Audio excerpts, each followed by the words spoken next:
देखिए, बहुत सारे लोग ये सवाल कर रहे हैं कि इम्तियाज़ जलील मुंबई से क्यों लड़ना चाहते हैं करके। मैं आज आपको उसकी वजह बताना चाहता हूँ कि कुछ दिन पहले मुंबई के मीरा रोड के अंदर एक मैटर हुआ और वहाँ पर सिर्फ गुंडा राज कैसा होता है किसी राज्य के अंदर, पुलिस का इस्तेमाल, प्रशासन का इस्तेमाल, सरकार का इस्तेमाल करते हुए वहाँ पर और गरीब लोगों के जो दुकानें तोड़ी गई, जो 20-20 साल से 30-30 साल से वहाँ पर छोटा छोटा कारोबार कर रहे थे। एक बुजुर्ग आदमी का वीडियो मैंने देखा था जो रोते हुए कह रहा था कि मेरी रोजी रोटी है तो इसी के ऊपर थी और मैं 30 साल से यहाँ पे एक छोटा सा गैरेज चला रहा था और उसी के आंखों के सामने उसकी वो रोजी रोटी का जरिया है तो बुलडोजर के जरिए तोड़ा गया। तो मेरे मन में एक सवाल आया था कि इतनी बेबसी क्यों है, क्या वजह है कि मुंबई जैसे इतने बड़े शहर के अंदर लोग आवाज उठाने के लिए तैयार नहीं है। वो नेता जो कांग्रेस के साथ जुड़े हुए हैं, जो अजीत दादा की एनसीपी के साथ जुड़े हुए हैं, जो शिवसेना के अंदर भी गए हुए हैं, वो नेताओं की बेबसी क्या थी कि वो लोग आवाज उठाने के लिए तक तैयार नहीं थे मीरा रोड की उस घटना के ऊपर। भाजपा के छोटे मोटे चिल्लर नेता आके वहां पर किस तरह की भाषा का इस्तेमाल कर रहे थे। तो मेरे मन में ये सवाल आया था कि आखिर वहां पर इतनी बड़ी तादाद के अंदर आपकी कौम अगर रहती है, इतने सारे लोग वहां पर हक, इंसाफ, सच्चाई और लड़ाई की बात करते हैं, तो वो खामोश क्यों थे करके उसमें तब समझ में आया है कि जो मुसलमान एमएलएस थे वो उद्धव ठाकरे के साथ जुड़े हुए हैं तो उसको नाराज नहीं कर सकते हैं, जो अजीत दादा के साथ जुड़े हुए हैं वो एकनाथ शिंदे और भाजपा के साथ लगे हुए हैं तो वो उनको नाराज नहीं कर सकते हैं। तो बेहतर ये था कि खामोश बैठो करके। और वहां पर वो बेबसी देखने के बाद मुझे ऐसा लगा कि नहीं, बम्बई में जाना चाहिए और बम्बई के अंदर इन जितने भी मजलूम है, जितने भी परेशान लोग हैं, उनके लिए एक ताकत बनकर खड़े रहना है करके।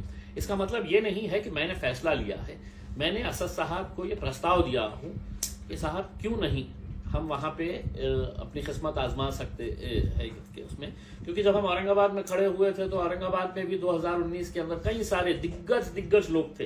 अरे कहाँ से आता, जीतता क्या, नहीं जीतता, कौन देता वोट, ऐसा यही भाषा करते थे उसके। लेकिन अल्हम्दुलिल्लाह जीत के आए थे।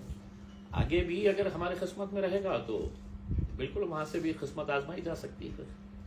सर, एमआईएम महाराष्ट्र में कितने जगह पे लोकसभा इलेक्शन लड़ेगी? देखिए, अब जो माहौल महाराष्ट्र के अंदर बनता जा रहा है उसे देखते हुए आप ये समझ लीजिएगा कि इलेक्शन का आय तक कितने नेता कहां कहां पे उड़िया मारने वाले हैं, कहां कहां पर कूदने वाले हैं, ये आप हर रोज देख रहे हैं उसमें। तो अब कई कॉन्स्टिट्यूएंसीज ऐसी हमारी नजरों के सामने आ रही है कि जहां पर हमको ऐसा लगता है कि अरे ये तो समीकरण पूरा बदल गया है, हम वहां पर जा सकते हैं करके। तो ऐसी कुछ कॉन्स्टिट्यूएंसीज के ऊपर मेहनत चालू है, सर्वे चालू है और इंशाल्लाह लड़ेंगे। मुंबई का कौन सा मतदार संघ? देखिए, अभी मैंने कल के दिन मुंबई की पूरी टीम आई थी, उनके साथ चर्चा की। अब उनके अंदर ये आपस में खींचमतानी चल रही है कि नहीं साहब ये कॉन्स्टिट्यूएंसी से लड़ना, कोई कहता है कि नहीं साहब मेरी कॉन्स्टिट्यूएंसी से लड़ना चाहिए करके उसमें।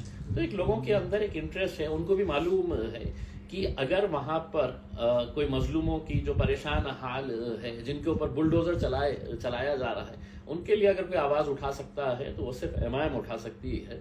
इस वजह से उनके अंदर भी एक नया जोश उमंग पैदा हुआ है। लेकिन ये सब इस बात के ऊपर निर्भर करेगा कि बैरिस्टर असदुद्दीन अवैसी साहब क्या फैसला लेते हैं। अगर वो कहेंगे कि नहीं इम्तियाज औरंगाबाद से नहीं, तुमको नांदेड़ से लड़ना है, तुमको धुलिया से लड़ना है, मालेगांव से लड़ने का है, तो हम आ जाएंगे उसके। अगर उन्होंने कहा कि नहीं औरंगाबाद ही तुम्हारी जमीन है, यहीं से लड़ना है, तो औरंगाबाद से लड़ेंगे।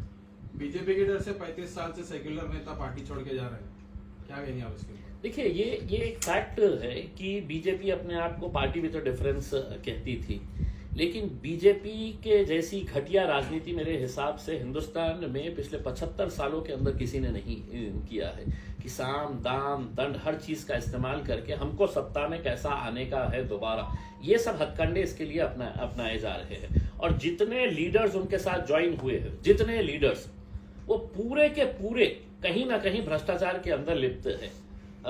और मैं खुद नरेंद्र मोदी साहब को समझता था कि ये बहुत दूध का धुले है करके, लेकिन उनका भाषण जब मुझे याद आता है अजीत दादा को लेने से पहले, तो मुझे तो मालूम था कि अजीत दादा है तो सिंचन घोटाले के अंदर। मोदी जी ने अपने भाषण के अंदर कहा था कि 70,000 करोड़ का घोटाला, सिंचन घोटाला, बैंक घोटाला, खनन घोटाला, ये मोदी जी के शब्द है। तब उन्होंने देश को बताया कि ये 70,000 करोड़ रुपए के घोटाले के अंदर ये है, और 4 दिन के बाद उनको बोले कि इधर आओ मेरे पास, पार्टी के अंदर आते होंगे तो आ जाओ करके, ले लिए फौरन उनको। तो ये इतने दूध के धुले हुए वजीर आजम अगर है, और वो अगर हमारे को ज्ञान दे रहे हैं और देश को साफ सुथरा और बिल्कुल भ्रष्टाचार मुक्त अगर बनाना चाह रहे हैं, तो पहले अपने गिरेबान के अंदर झांक के देखिएगा। आपका वो भाषण जो है, देवेंद्र फडणवीस का भाषण याद है? अजीत दादा हमको ये मिलेंगे, जैसे ही अजीत दादा हमको मिलेंगे, हाँ तो हम चक्की पीसिंग चक्की पीसिंग चक्की पीसिंग, ये इनका देवेंद्र फडणवीस का भाषण। तो ये सिर्फ जनता को बेवकूफ बना रहे हैं। इलेक्शन में इनको समझ में आ जाएगा कि इनका हशर क्या होने वाला है। चंद्रकांत खैरे ने आपके ऊपर भ्रष्टाचार के आरोप लगाए। बस बहुत अच्छे, मेरे बहुत अच्छे परम मित्र है, बहुत अच्छे इंसान है वो। मैं उनको चाहूंगा कि मेरे साथ में बैठे हो, हम दोनों साथ में बैठे, कुछ मीडिया वालों को बुलाएंगे और सामने सामने बात हो जाएगी, किसने क्या किया है, किसने क्या नहीं किया है करके। भाषणों के अंदर तो मैं तो खैरे साहब से भी अच्छा भाषण दे सकता हूँ, जबान मेरे मुंह में है तो उनसे अच्छी जबान है उसमें।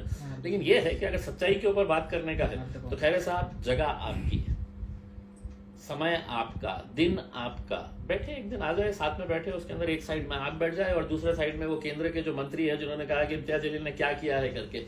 तो भगवत कराड़ साहब, आप और आपके साथ भारतीय जनता पार्टी के दोनों मंत्रियों को बिठा दीजिएगा साथ के अंदर, और हिसाब दूध का दूध पानी का पानी हो जाएगा। उसके अंदर कब बैठते हैं बता दीजिएगा मेरे को, आपकी जगह, आपका दिन और आपका समय। आप मुंबई से लड़ेंगे तो औरंगाबाद से कौन करेगा? बहुत सारे लोग रहते हैं, बहुत सारे, पार्टी किसी एक शख्स से नहीं चलती है उसमें, कोई ना कोई तो रहेगा। Thank you.